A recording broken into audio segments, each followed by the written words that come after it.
Well, this is our project for today. As you can see, it's in pretty rough shape. It's got a lot of peeling paint everywhere. But overall, you see how the feet at the bottom are kind of sculpted. So it doesn't sit on the floor. It's made to mount on the wall.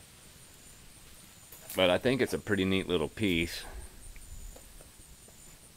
And my main objective, I'm not going to try and strip all this paint off. My main goal is just to try and get it to a point where I can repaint it. And I think we'll be fine.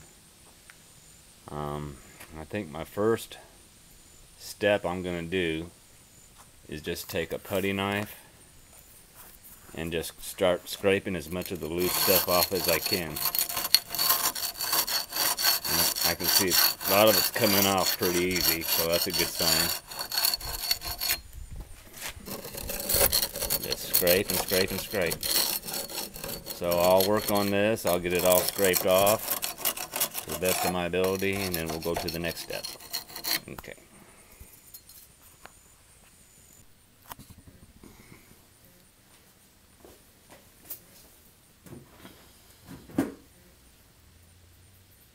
Okay, I'm back. I'll just give you a little bit of update. When I left you last, I took a putty knife, I scraped all the loose paint off the entire piece.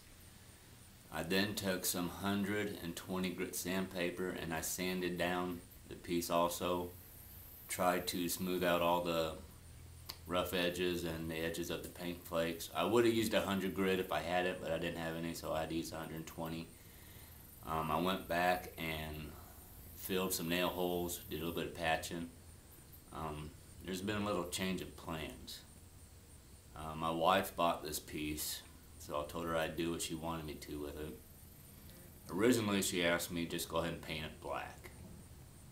Well, when I was scraping and sanding, she came down and looked at it and kind of liked that old world look or the peeling paint. So she said, well, why don't we just put a little bit of stain on it, get a little bit of depth where we can still see a lot of that crackling paint, and plus it'll give a little bit of depth. So that's what we're going to probably do. Let's kind of look and see what we got to deal with real quick. Okay, and like I said, I went and I sanded it all down after I scraped it. You can see a lot of the cracks still, but there's hardly any loose paint anymore. What's on there isn't going to come off now unless I work really, really hard at it. So it's pretty smooth. I feel, like I said, I filled some nail holes. There's a spot right there. There's a big chunk of wood missing. So I filled it with some filler. Although it's pink now, when it dries, it'll dry white. And it should take the stain okay. Then I took a shop vac and dusted and sucked all the dirt out of here, so it's pretty much ready to go. Now on the staining, the stain is going to be sitting on top of the paint. It's not going to penetrate, so it's going to stay wet for a while, probably at least 24 hours.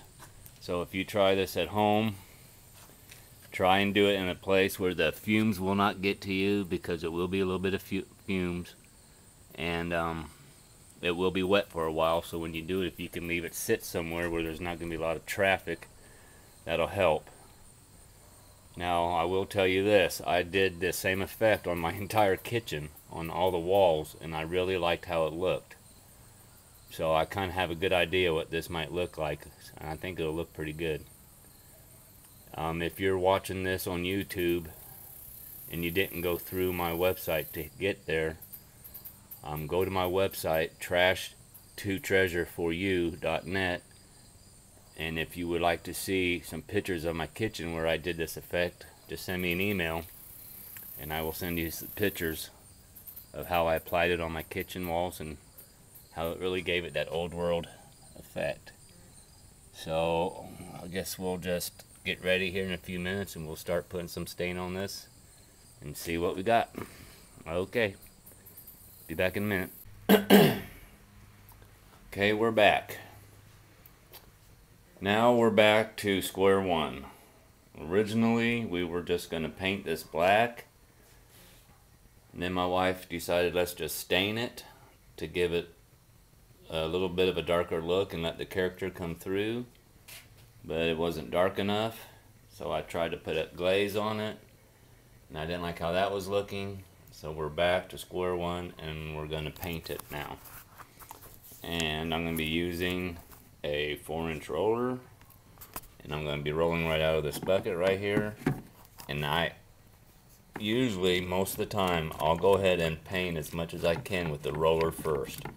That way, it leaves you a lot less brush work in the end.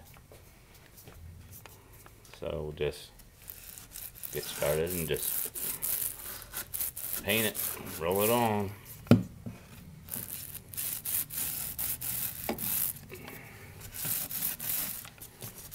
This is probably what I should have done from the beginning.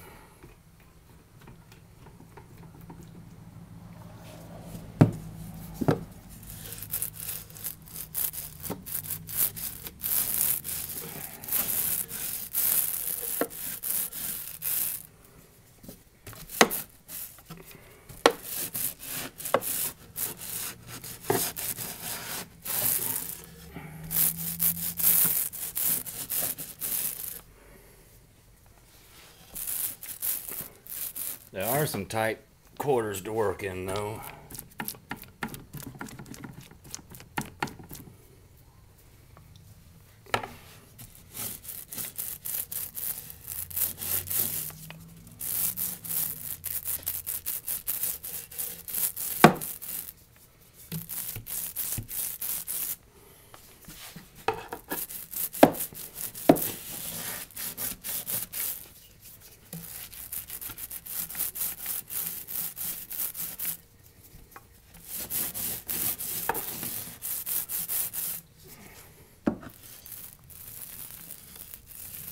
But you can get a lot more places than you think you can with a roller.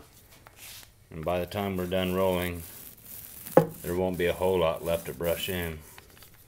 But it does look like we'll have to do this twice, which I kind of figured we would.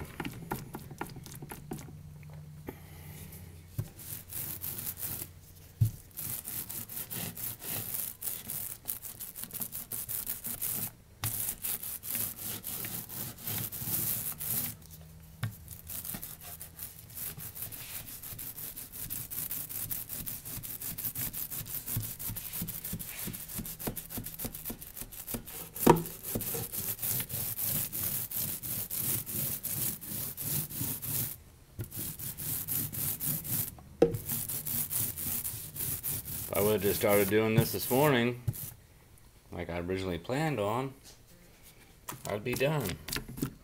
Instead of working on it at 6 o'clock. And I'd rather be watching TV or something. But it won't take long to paint it. So I'll go ahead and I'll get it all rolled one time. I'll get this inside done and then I'll come back when I start doing the outside. Alright, be back in a minute.